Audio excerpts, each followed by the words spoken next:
we're looking at sodium-ion cathodes.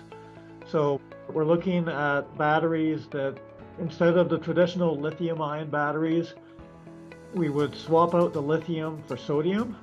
A lot of things happen as soon as you go from lithium to sodium. It's a much bigger ion, so we need structures that can accommodate that and remain stable. And that just means the materials are robust and can handle these large sodium ions coming in and out over and over and over. So we tested most of the periodic tables, and we found that some of these dopants, like lithium and boron and a few others, again, are fairly earth abundant materials, and they help with the stability a lot. There's a couple things that we can learn really well and really quick on this beamline at the c.l.s. So I talked about having sodium in the material, which we remove and then we put back.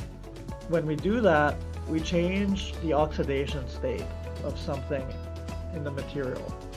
And Hexma lets us learn what we're changing.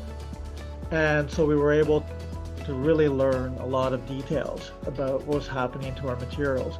And it's not all of it was known or expected.